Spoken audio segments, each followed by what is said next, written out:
Então, gente, quem é o technical writer, né? O que que essa figura faz, né? Ou o que que é esperado que ela faça?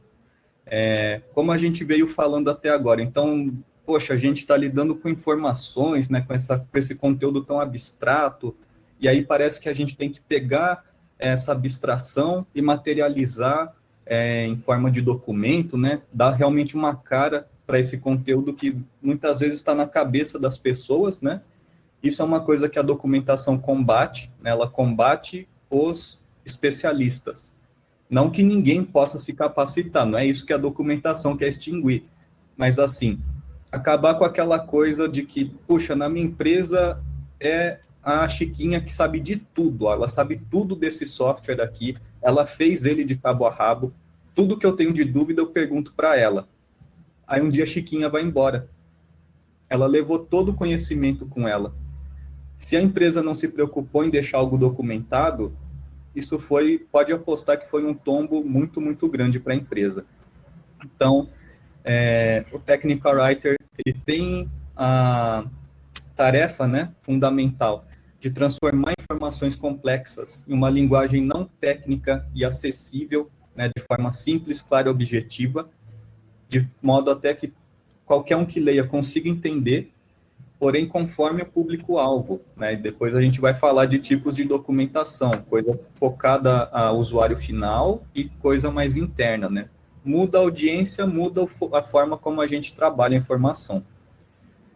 O modo de trabalhar.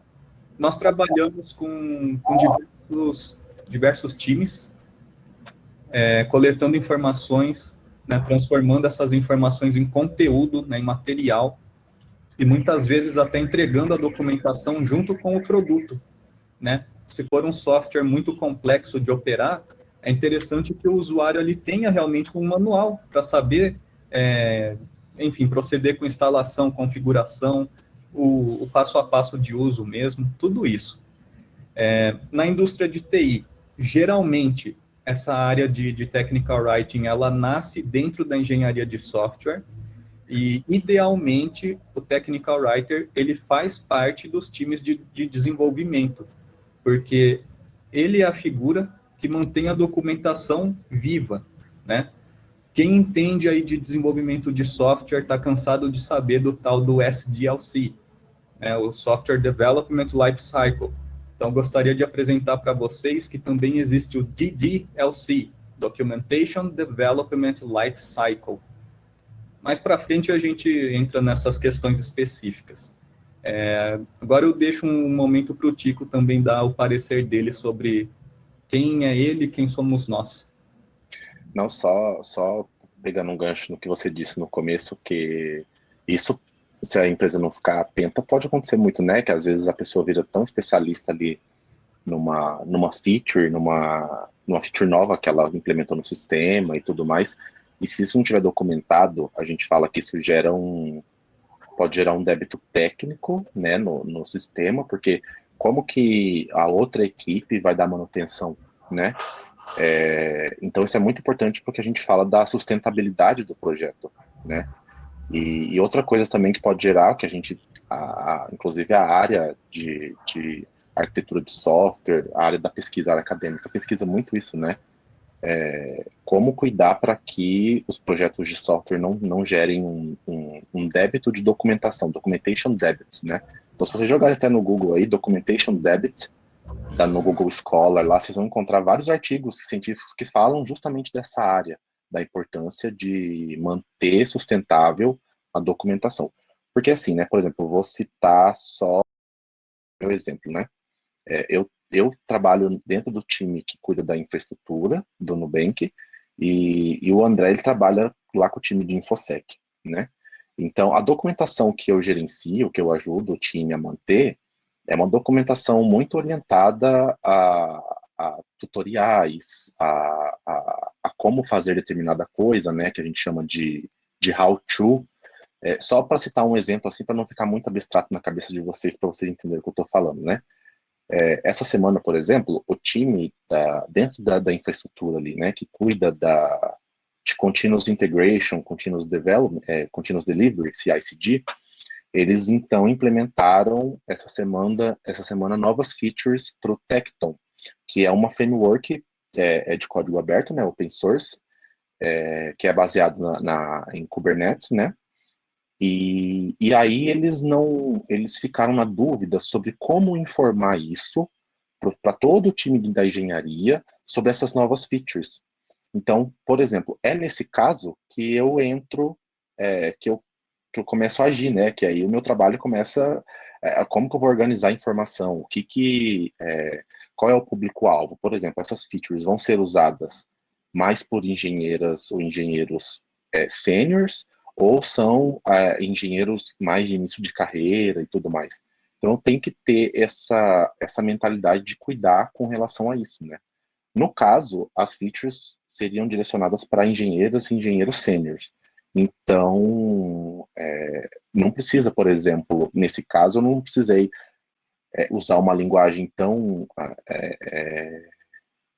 como se a pessoa estivesse aprendendo ainda, né? Eu pude ser mais objetivo em algumas expressões para montar essa documentação, e considerando que eles já tinham um conhecimento prévio do Tekton e eles já sabiam como usavam. Então era só foi mais orientado à informação mesmo, né?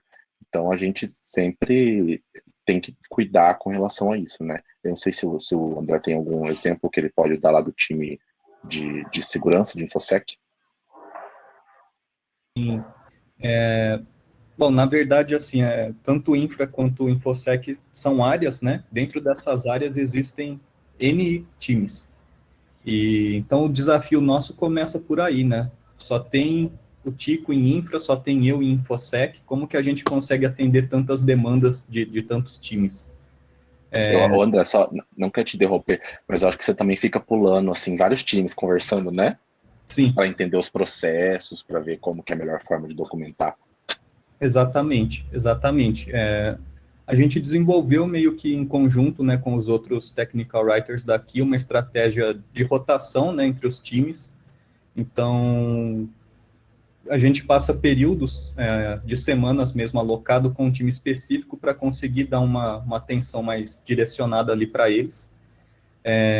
Exemplos que eu posso citar, assim, organizar muitas vezes informação do time pro time, porque o que acontece? Quando a gente chegou aqui, a gente falava, onde que está, sei lá, algum acordo de trabalho, assim, por exemplo.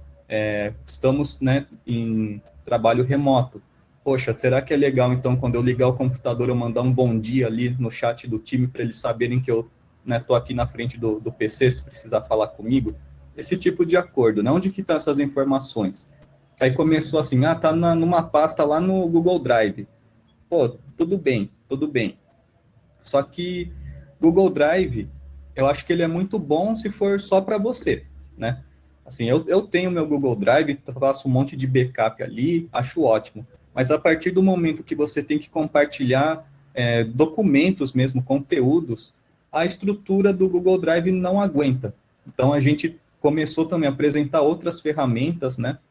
E com essas outras ferramentas, vamos chamá-las de Knowledge Base, começamos a construir grupos para esses times poder, pelo menos, concentrar, né, fazer algum embed, alguma coisa ali de todo esse conteúdo, em vez de ficar compartilhando pasta, compartilha arquivo, manda não sei o quê, a gente manda só o link desse grupinho que a gente criou para eles, e a partir dali eles navegam no próprio conteúdo do time, né? Quando a gente quer também pegar, sei lá, tem a weekly do time, tem a daily do time, tem a planning do time, enfim, tudo a gente portou para esse grupinho, tá tudo ali bonitinho, tá tudo organizado, o time não perde mais a própria informação. Outro conteúdo que a gente mexe muito aqui são documentações estilo playbook, né, explicando como funciona um serviço, como funciona... Tem documentações também de features e de flows. Aí já é um trabalho que requer, assim, a gente passar um pente fino, muitas vezes, para normatizar o texto, e aí a gente aplica regras específicas de technical writing, e daí a gente quebra um paradigma com os engenheiros, né? A gente mostra que a documentação, mesmo que por padrão global ela seja escrita em inglês, não é apenas escrever em inglês, tem que escrever em inglês técnico. E isso requer um monte de regrinhas, um monte de peripécias aí que a gente está ensinando para eles também. E fora isso, ajuda muito você ter um template de qualquer documento que você escreva com muita frequência. É um outro exemplo do que a gente cria aqui. A gente cria templates conforme documentos, né? Então, template de README para um serviço, template de feature, template de flow, de playbook, runbook, por aí vai. Templates de... Não, eu só ia comentar templates de alertas também, que o pessoal da engenharia usa bastante para ficar monitorando os serviços e tudo mais, né? Como que eles devem agir se tiver algum crash, por exemplo, acontecendo. Então, a gente cuida dessa parte também. Na verdade, então, não é só escrever, é organizar, gerenciar todos esses documentos, entender a dinâmica do time, entender como eles conversam e deixar tudo isso organizado. Exatamente, Edu. Eu ia até falar isso agora, que tem algumas semanas assim, que eu até comento com o André, né? Chamo ele no Slack, que a gente usa o Slack bastante para se comunicar na empresa. Eu até comento com ele, falo, André, essa semana eu quase não escrevi, porque a gente às vezes trabalha bastante como, eu diria até como professor, como mentor, assim, com os engenheiros, né? Ensinando eles mesmo a documentar e tal. Não é porque os engenheiros, eles normalmente estão mais focados ali na lógica, na codificação, essa é a responsabilidade deles. No time onde eu estou, por exemplo, eles quebram bastante a cabeça para tomarem decisões que vão ser importantes para a arquitetura de software, né, que são decisões arquiteturais, que precisam ser registradas também, documentadas. E então eles normalmente não têm uma afinidade tão grande com a escrita. Não são todos que têm uma afinidade tão próxima assim com a escrita, né? E de fato aí são perfis, tem pessoas que são mais orientadas à codificação mesmo, à lógica. Então nós temos aí que trabalhar para ajudar essas pessoas a escreverem melhor documentação, né? E é basicamente assim compartilhar conhecimento, né? É importante a gente criar uma consciência das desenvolvedoras, dos desenvolvedores, para eles entenderem a importância deles documentar aquilo que eles estão documentando. Então, a gente sempre toma esse cuidado também, inclusive, quando a gente está analisando um processo para orientar o time sobre como documentar aquilo, a gente tem que ter um certo cuidado para não implementar coisa burocrática, né? Não fazer documentação de software por burocracia, mas uma documentação que vai ser útil, documentar o necessário e da forma correta, né? Sim, despertar a consciência dos times, né? E acho que isso muda muito, assim, a gente falar que é parte de um time, ou simplesmente a gente ser uma figura que quando o time lembrar, vai acionar e falar, vamos mandar para o carinha que escreve logo ali, ele escreve, e aí, sei lá, é uma dele, né? Gente, eu posso aproveitar... Claro, não, diga. Pode falar, por favor. Não, aí eu só ia fazer um comentário aproveitando que o André falou, que a gente fica pulando de time em time, assim, justamente porque a gente tem que ter ali uma certa presença ali com o time de desenvolvimento, né, para falar, tô aqui, se você precisar de alguma ajuda, e sempre ficar atento também às atividades que o time está desenvolvendo. Isso é uma coisa que eu aprendi muito, assim, nesses últimos meses, né, eu preciso ficar de olho nas tarefas que eu tenho para fazer, e também de olho nas tarefas que os engenheiros estão fazendo. Por quê? No momento oportuno ali, do processo que a gente estabeleceu, eles vão precisar gerar uma documentação do que eles estão, das decisões arquiteturais que eles estão tomando. Então, um tipo de documento que a gente trabalha bastante no time de infraestrutura são ADRs, que são Architecture Design Records, né? Que são as decisões arquiteturais mesmo que o time toma, que é muito importante registrar para que o projeto tenha sustentabilidade, para que se entrar um novo membro do time, que ele consiga ter um entendimento melhor sobre o projeto que está acontecendo, em que etapa do projeto ele entrou, quais são as informações necessárias que ele precisa saber para acompanhar o projeto a partir daquele ponto ali. Então, a gente tem que tomar cuidado com isso. Você queria fazer uma pergunta, Edu? Não, eu queria, na verdade, fazer a voz do povo aqui. O pessoal tem mandado bastante perguntas e acho que seria mais fácil, como são perguntas correlacionadas com o que a gente está falando, acho que é mais fácil a gente já ir matando também. Você acha que faz sentido? Faz total. Eu tô lendo as perguntas aqui, o pessoal tá mandando umas perguntas muito boas. Maravilha. Acho que a primeira foi a da Débora, acredito que a gente no bate-bola aqui acabou respondendo, que é a questão da padronização das informações para todos, né? Então, sim, basicamente vocês criam essa padronização, né, das informações que estão sendo desenvolvidas dentro dos seus times. A Luciana também fez uma pergunta bastante bacana. Como vocês recolhem essas informações, né? São entrevistas com especialistas? E acho que uma outra pergunta também da Débora, que pode ser correlacionada aqui, que tipo de domínio que você tem que ter do setor específico que você trabalha, né? Então, um de vocês trabalha no setor de InfoSec, o outro eu esqueci. Eu trabalho com o time de infraestrutura. De infra. Então, você tem que ter conhecimentos muito técnicos dentro disso. Como que é esse trabalho mais cotidiano dessa troca de informações de inteligência com seus times, né? Acho que da coleta de informações, a Luciana usou um termo bem legal, porque pelo processo ele diz que realmente tem que ser uma entrevista com um especialista, mas a gente não gosta de usar esse termo entrevista, porque acho que fica uma coisa muito fria, muito automática, né? Como se eu estivesse interrogando a pessoa ali, fica às vezes até um pouco ameaçador. A gente sempre gosta de falar conversa. A gente vai lá e conversa com quem está desenvolvendo tal coisa, e a pessoa explica para a gente, e a partir daí a gente tem o input para escrever ou pelo menos direcionar ali a documentação. Exatamente. E aproveitando também, já respondendo a pergunta da Débora, né? Se a gente precisa dominar um setor específico para poder traduzir e transcrever público-alvo, né? Débora, eu digo que não necessariamente. Por quê? Quando a gente precisa de alguma informação que é muito específica, que é muito, digamos, baixo nível, aquela informação que às vezes está só dentro da cabeça do desenvolvedor, da desenvolvedora, aí a gente faz isso que o André falou, a gente marca uma conversa e fala, olha, vem aqui, me ajuda, que eu preciso extrair essa informação que está aí dentro da tua cabeça, para todo mundo, para a gente compartilhar conhecimento, né?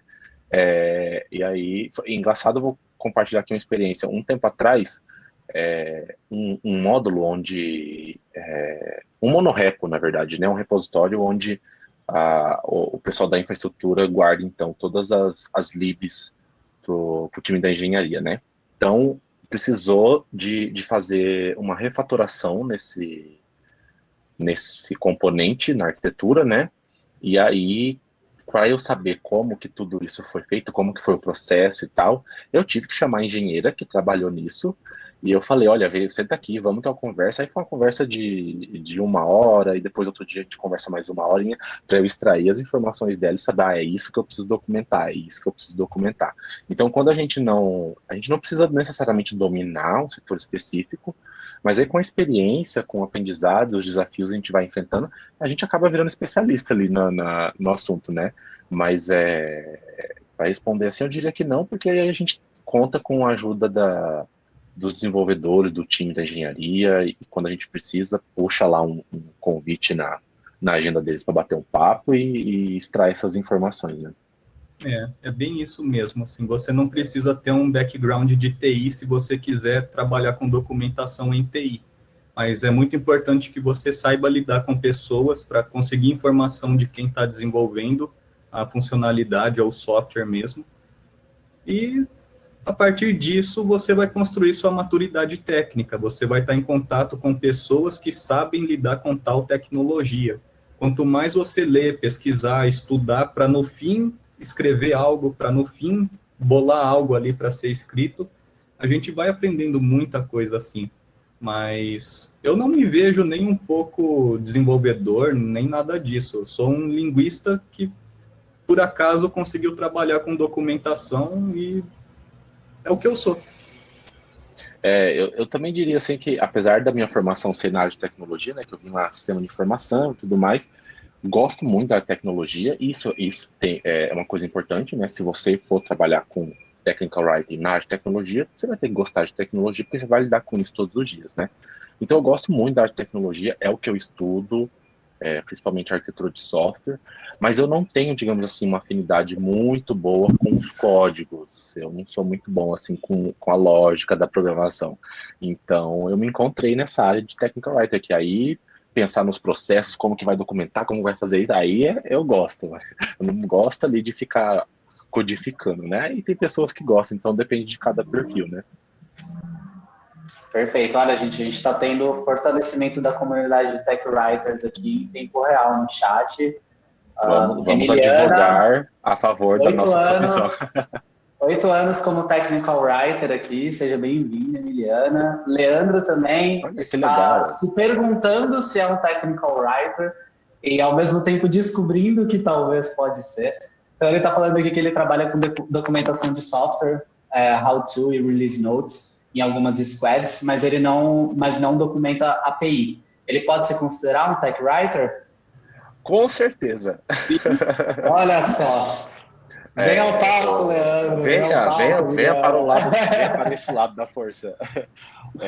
Só responder o Leandro aí, por exemplo, Leandro, depende muito da necessidade de cada time, né?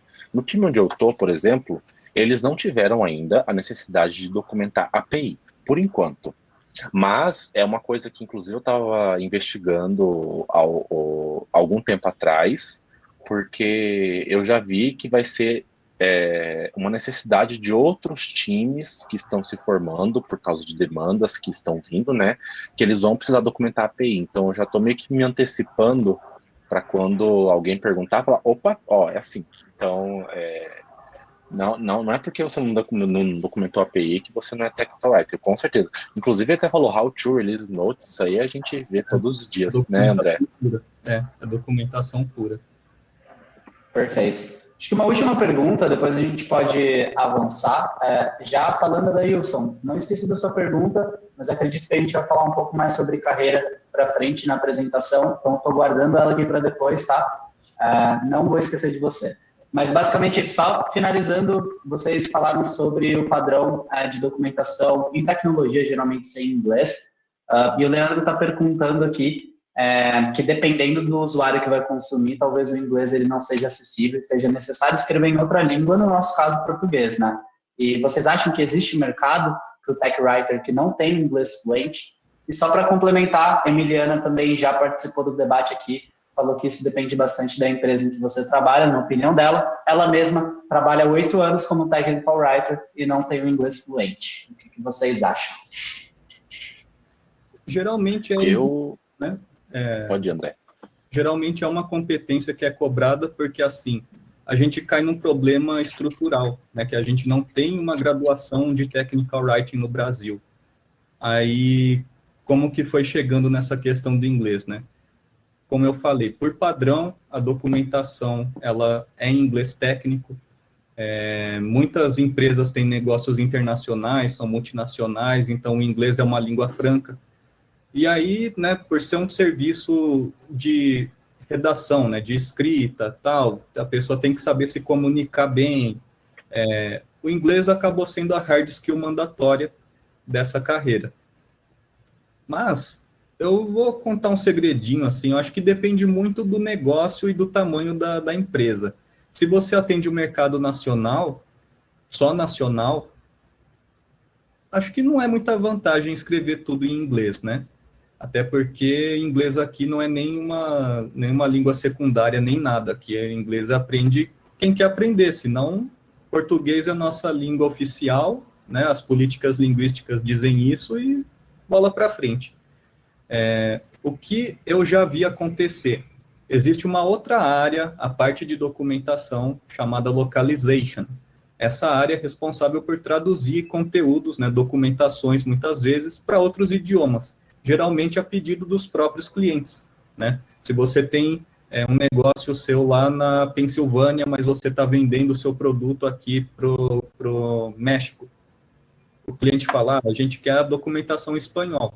beleza, alguma empresa ou funcionário seu mesmo vai fazer esse serviço de localization, geralmente um localization specialist, que é uma outra parada, tá? Não confunda com technical writing, e vai gerar esse conteúdo na língua que o cliente quer. E acho que a Emiliana também falou muita verdade aí. Sim. Do tipo. Uhum. Eu estava lendo aqui o comentário da Emiliana. Muito obrigado, viu, Emiliana? Prazer conhecê-la. Adiciona a gente lá no LinkedIn que a gente bate um papo e tal.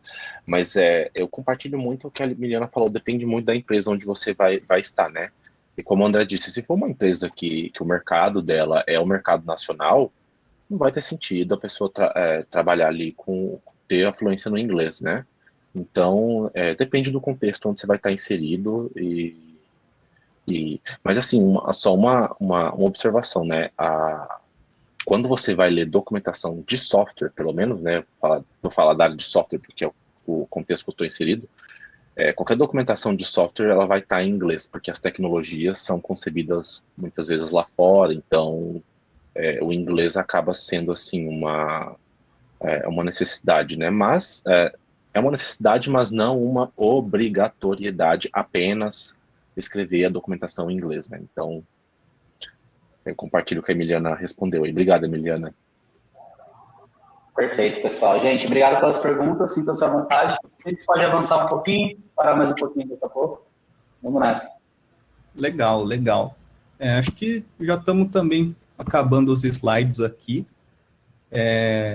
Aqui a gente queria deixar algumas dicas, então, de habilidades, né, de competências que é legal uma pessoa, um candidato a technical writer ter, e coisas que a gente realmente sente que é necessário a gente saber, né, para poder ter o sucesso aqui na carreira. A gente destacou as seguintes habilidades, né? Conhecimento de tecnologia. Conhecimento, vamos entender até como interesse, né? Como a gente falou, não precisa ser um expert, ter um diploma aqui do ITA para mostrar que sabe tanto de tecnologia porque você quer escrever manual para usuário. Não precisa chegar nesse ponto. Mas tem interesse. A gente sempre vai pesquisar, a gente sempre vai estudar. Para quê? Para conseguir entender o que o desenvolvedor está querendo dizer para a gente, né? E aí a gente começa a falar a língua do desenvolvedor. Habilidade de escrita, isso sim é muito importante, porque a gente transforma informação em conteúdo. A organização também é muito importante, principalmente a organização desse conteúdo, saber organizar conteúdo, né? Você vai montar uma publicação, como que você monta, né? Depois, sobrar um tempinho, a gente dá umas dicas, assim. Capacidade de investigação, né, para correr atrás não só de informações que às vezes tem na internet, mas às vezes não tem. Aí você tem que descobrir pessoas que podem te explicar o que você precisa saber. E a última é pura soft skills, né? A gente tem que saber lidar com perfis diferentes de pessoas. Tem pessoas que são mais tímidas, tem pessoas que não gostam de ser questionadas, né? Se a gente não entende de primeira e pergunta, às vezes a pessoa já fica nervosa. Fala, pô, você não entendeu? Falo, não, desculpa, né? Aí você fala que eu não tenho esse background, cara. Eu não sei exatamente o que é esse parâmetro que você está falando aí. Você tem que detalhar um pouco mais, né? E assim, saber realmente levar ali a conversa numa boa, quebrar o gelo também, né? Tudo isso aí. Tem mais alguma coisa, Tico? Sim, complementando o que você está falando, por exemplo, né, às vezes tem tarefas assim que a gente se concentra, que vai demandar bastante a nossa habilidade de escrita. E para isso a gente também sempre está buscando conhecimento sobre como melhorar a nossa própria habilidade de escrita, né? No inglês, aí tem algumas regrinhas no inglês, tem algumas linguagens no inglês que a gente padroniza usar sempre assim, né? Voz ativa em vez de voz passiva, para deixar a documentação mais estruturada e tal. Só que também tem hora que as nossas tarefas são mais direcionadas como se a gente fosse um arquiteto de informação. Por exemplo, nós estamos discutindo sobre uma reorganização na plataforma de documentação na empresa, né? Então, muito desse trabalho a gente age como arquiteto de informação, porque aí, por isso você precisa ser organizado, ser uma pessoa organizada. Como que você vai organizar uma documentação que é bastante complexa, são várias tecnologias que são usadas ao mesmo tempo, numa arquitetura de microserviços, por exemplo, né, que é onde com que a gente trabalha, e como organizar toda essa informação, né, e é uma informação complexa. Então aí a gente acaba agindo como um arquiteto de informação, como organizar os menus, a documentação dentro desses menus, de um jeito que faça sentido, de um jeito que fique fácil para o time de engenharia encontrar a documentação, né? Que é o que a gente chama de qual que é o nível de discoverability da documentação. E o nível de entendimento, o nível de understandability, que inclusive essas são duas qualidades que estão padronizadas até em algumas ISO, acho que a ISO 42010, se eu não me engano, se vocês procurarem, tem lá esses atributos. Falei errado, acho que é a ISO 25010 agora. Mas, enfim, são atributos de qualidade que estão lá padronizados pela ISO, por institutos de engenharia, dizendo que o nível de entendimento, o nível de encontrar uma informação na documentação de software tem que ser um nível bom. Então, tem que ter uma pessoa para cuidar disso, né?